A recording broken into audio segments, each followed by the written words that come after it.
Hello दोस्तों, नमस्कार। कैसे हैं आप सभी। तो दोस्तों, जैसा कि आप देख रहे हैं, हम जो है इंटर का प्राइवेट फॉर्म जो संस्कृत का लोग भरे थे 2024 में, वो प्रश्न पत्र लेकर आए हैं। यदि आप एकल विषय से संस्कृत भरे हैं कॉम्बिनेशन बनाने के लिए बीएड में, तो जो कक्षा 12 में संस्कृत का पेपर होता है वो किस प्रकार से होता है उसका फॉर्मेट आप देख लीजिए। ये 2024 का संस्कृत का पेपर है, ये परसों अभी हुआ है। तो देख सकते हैं किस तरह से आता है पेपर। समय जो आपका है वो 3 घंटा 15 मिनट होता है, पूर्णांक 100 होता है, जिसमें से आपको 33 नंबर लाने रहते हैं। इसमें खाली पासिंग मार्क जरूरी है। कोई अच्छा स्कोर अगर आप करना चाहें तो करें, बहुत ही अच्छी बात है। लेकिन मिनिमम जो है 33 मार्क्स इसमें चाहिए होते हैं पास करने के लिए। तो आइए प्रश्न पत्र देखते हैं कि किस प्रकार का प्रश्न आता है और कितने नंबर का आता है। तो देखिए, पहला प्रश्न है इसमें निम्नलिखित। देखिए, इसमें 15 मिनट जो है परीक्षार्थियों को प्रश्न पत्र पढ़ने के लिए जो निर्धारित है। अब पहला प्रश्न जो है, निम्नलिखित गद्य खंड पर आधारित प्रश्नों के उत्तर दीजिए। तो देखिए, गद्य खंड है एक, अत्रांतरे कंचुकी समागत्य करके, और देखिए ला यहाँ तक है।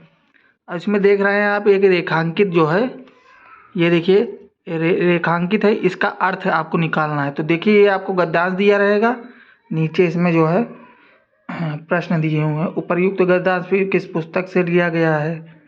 इस प्रकार से प्रश्न जो है गद्यांश से पूछे गए हैं।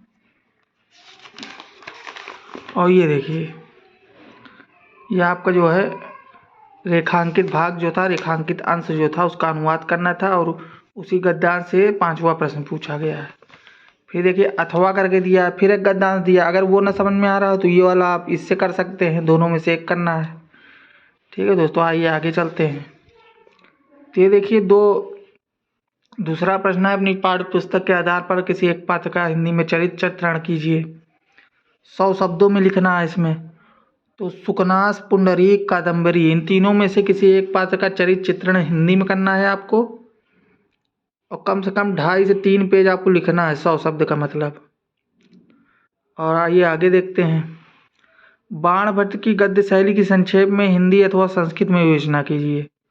तो बाणभट्ट जो गद्य शैली है उसकी आपको संस्कृत में अथवा हिंदी में अनुवाद करना है। नेक्स्ट क्वेश्चन देखते हैं। अधोलिखित प्रश्नों के सही उत्तर लिखिए। सुकनासा कस्य मंत्री आसीत। जो सुकनास था वो किसका मंत्री था, तो इस प्रकार से प्रश्न पूछा गया है।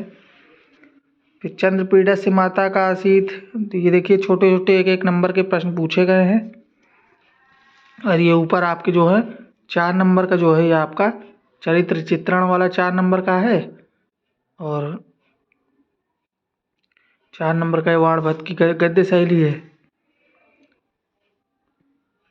आइए आगे देखते हैं। ये देखिए, आपका जो 7 नंबर का प्रश्न है, संदर्भ सहित व्याख्या करनी। संदर्भ का 2 नंबर है, व्याख्या का 5 नंबर है। तो किसी एक श्लोक की, ठीक है, श्लोक दिया हुआ है। आइए आगे देखते हैं।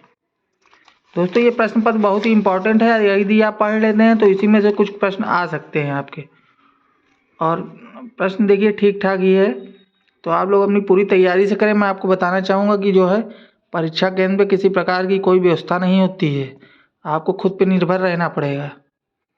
तो देखिए, अधोलिखित में से किसी एक श्लोक की संदर्भ सहित संस्कृत में व्याख्या कीजिए। ये फिर वैसा ही प्रश्न है, ये भी 7 नंबर का है। फिर देखिए, उपमा कालिदासस्य की समीक्षा कीजिए। 100 शब्दों में 4 नंबर का है। अधोलिखित विकल्पों में से विकल्प चुनिए। तो ये देखिए 1 नंबर का है आपका। फिर है महाराजा दिलीपस्य भार्या का, महाराजा दिलीप की पत्नी कौन थी। तो देखिए, ये भी 1 नंबर में पूछा गया है, ये बहुविकल्पीय टाइप में है। फिर आपका आ जाता है, अधोलिखित में से किसी एक अंश की हिंदी में संदर्भ व्याख्या कीजिए। तो ये देखिए, ये श्लोक है आपका। फिर देख सकते हैं, निम्नलिखित में से किसी एक सूक्ति की संदर्भ सहित हिंदी में व्याख्या कीजिए। तो ये देखिए, एक पंक्ति दी हुई, इसकी व्याख्या करना है। काव्येषु नाटकम रम्यम तत्र रम्या शकुंतला की समीक्षा कीजिए। ये भी 4 नंबर का है, 100 शब्दों में लिखना है। फिर आपका विक्रमोर्वशीयम किसकी रचना है। प्रकृति वक्र, ये भी 1 नंबर में पूछा गया है। फिर नेक्स्ट प्रश्न आपका आ जाता है, निम्नलिखित में से किसी एक विषय पर 10 पंक्तियों में संस्कृत में निबंध लिखिए। तो संस्कृत में निबंध भी आता है। संस्कृत भाषाया महत्वम पर्यावरण संरक्षण उद्यमेन ही सिद्ध्यन्ति कारणिना मनोरथ है समस्य महत्वम। अब ये इसको संस्कृत में लिखना है। तो दोस्तों मैं आपको बताना चाहूँगा निबंध आप तभी लिख पाएंगे जब आपको संस्कृत लिखनी आती होगी। जैसे हम हिंदी है, हिंदी अपने मन में सोच करके लिख देते हैं, संस्कृत आपको लिखना आना चाहिए। यदि फिर आप याद करिए, याद करके लिखिए। याद नहीं करेंगे, पढ़ेंगे नहीं तो निबंध नहीं लिख पाएंगे आप संस्कृत में। रूपक अलंकार की परिभाषा हिंदी या संस्कृत में लिखिए, अथवा उपमा अलंकार का संस्कृत में उदाहरण सहित लक्षण लिखिए। तो इस प्रकार के प्रश्न बनते हैं। आइए देखते हैं हम संस्कृत का प्रश्न पत्र आपको बता रहे हैं। निम्नलिखित में से किन्हीं 4 वाक्यों का संस्कृत में अनुवाद कीजिए। देखिए 4 ये वाक्य दिए हैं आपके 6 ठो, इसमें 4 का अनुवाद करना है। निम्नलिखित में से किसी एक विषय में नियम निर्देश का उल्लेख कीजिए। इस प्रकार से प्रश्न बने हैं 2 नंबर के। ये अनुवाद वाला 1 नंबर का है, 2 नंबर का है, 8 नंबर का है। अहम हिमालय गच्छामि में रेखांकित पद में कौन सी विभक्ति है? विभक्ति और धातुएं भी पूछी गई हैं इनमें, विग्रह भी पूछा गया है, संधि विच्छेद भी पूछा गया है 2 नंबर में। देखिए निम्नलिखित पदों में से किसी एक में विग्रह कीजिए। फिर आपका है यथाशक्ति में प्रयुक्त समास का नाम है, ये भी 1 नंबर में पूछा गया है। आइए आगे देखते हैं। देखिए सच्चितः का संधि विधायक सूत्र लिखिए। देखिए इस प्रकार से प्रश्न आ रहे हैं। तल्लीना का संधि विच्छेद देखिए। फिर आपका वायना पदवारी प्रतिपादक के लिए किस व्यक्ति एवं वचन का रूप है, ये 2 नंबर में पूछा गया है। नामने पद में कौन सी व्यक्ति व वचन है, ये 1 नंबर पूछा गया है। सय क्रियापद का लकार पुरुष एवं वचन लिखिए, ये भी 2 नंबर में पूछा गया है।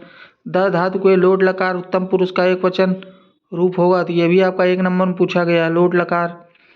तो ये धातुएं भी देखिए पूछी गई है। पठित्वा पद में प्रयुक्त प्रकृति एवं प्रत्यय है, प्रत्यय भी पूछा गया है दोस्तों, ये भी आप पढ़ लीजिएगा। व्याकरण भी पूछा गया है, संस्कृत व्याकरण से रिलेटेड प्रश्न भी उठाए गए हैं। भू धातु में तुमुन प्रत्यय लगाने पर शब्द बनेगा, 1 नंबर में पूछा गया है। तो दोस्तों ये सब 1 नंबर के प्रश्न आप जरूर अटेम्प्ट करें, इससे आपका जो है नंबर अच्छे मिल जाएंगे। अधोलिखित वाक्यों में से किसी एक वाक्य वाच्य परिवर्तन कीजिए। तो देखिए वाच्य परिवर्तन से भी प्रश्न आया है, ये आया 2 नंबर का आपका। तो ये था दोस्तों 2024 एकल विषय संस्कृत कक्षा 12 का प्रश्न पत्र। यदि आपको किसी अन्य प्रकार की जानकारी चाहिए तो हमें ज़रूर बताएं। हमारे साथ जुड़े रहिए, हमारे चैनल को लाइक एंड सब्सक्राइब करिए, जिससे हमारा मनोबल बढ़ेगा। हमारा आपके लिए और भी पढ़ाई से रिलेटेड कंटेंट लेकर आएंगे। मिलते हैं नेक्स्ट वीडियो में, तब तक नमस्कार, जय हिंद, जय भारत।